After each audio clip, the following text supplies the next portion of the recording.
Hello दोस्तों, आप सभी का स्वागत है आज की वीडियो। तो आज की वीडियो में बात करेंगे कि जो यूपी ट्रिपल एससी की तरफ से अभी एक नया नोटिफिकेशन आया ओटीआर का। तो देखिए, ओटीआर होता है वन टाइम रजिस्ट्रेशन होता है, ठीक है। वन टाइम रजिस्ट्रेशन क्या होता है, देखिए आप इसमें क्या होता है, आपने अपनी इसमें बेसिक जानकारी जो कि आज 14 जुलाई से ही स्टार्ट हुआ है, इस पे एक बार जैसे आपने रजिस्ट्रेशन कर लिया तो आपको बार बार आपकी बेसिक चीज़ें नहीं डालनी होंगी। जैसे इसमें क्या क्या होता है, जैसे अपना नाम हो गया, माता पिता का नाम हो गया, ठीक है।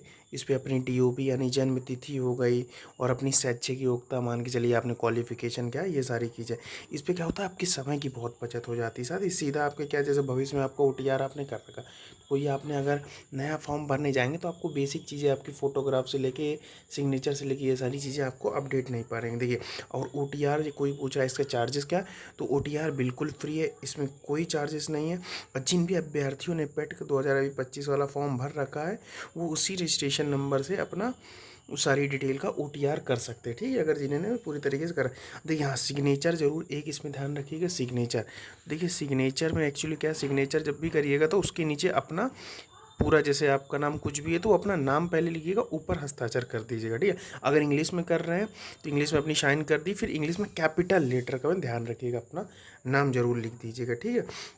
जैसे फ़ोटो है, बेसिक है, ईमेल आईडी है, आपका नंबर है, या बेसिक फ़ोटो आपकी बहुत ज़्यादा पुरानी नहीं होनी चाहिए, 6 महीने के अंदर की होनी चाहिए, और 50 से 100 KB के आसपास बीच की मानते हैं, ठीक है। ये सारी चीज़ें हैं जो बेसिकली आपकी इसमें लगेगी। हाँ, लेकिन और इसमें जैसे एक चीज़, जैसे आप अपनी ओटीआर जब भरें तो बिल्कुल बहुत सावधानी से भरें, क्योंकि इसमें भी बहुत जल्दी आपका इसमें भी करेक्शन की सारी चीज़ें नहीं आती हैं, ये सारी चीज़ें थोड़ा रहता है। और इस पे आप एक बार कर लेंगे तो आप हर चीज़ से बार बार सारी चीज़ें बार बार रिपीट नहीं करने का।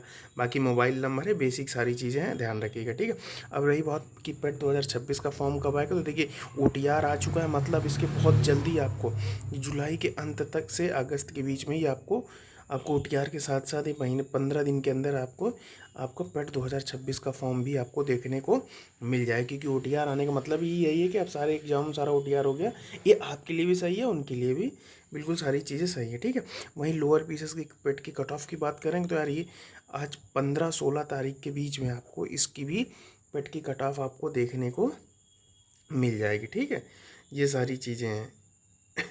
रही बात आपकी, ये हो गई लेखपाल के बारे में बात करें तो देखिए लेखपाल का अभी क्या है कि अगर उस पर कोई जांच वगैरह बैठती, ये सारी चीज़ें होती तो उसके बाद ही सारी चीज़ें क्लियर हो पाएंगी। नहीं तो वैसे अगर जांच वगैरह कुछ नहीं होता तो रिज़ल्ट आपको ये मान के चलिए अगस्त तक आपको इसका रिज़ल्ट भी देखने को मिल जाएगा। हाँ, ओटीआर से संबंधित एक चीज़ और विशेष ध्यान रखिएगा कि एक ही बार एक ही ओटीआर कर सकते हैं, ये नहीं कि एक से ज़्यादा आप ओटीआर करें बार बार सारी चीज़ें, ये गलत है।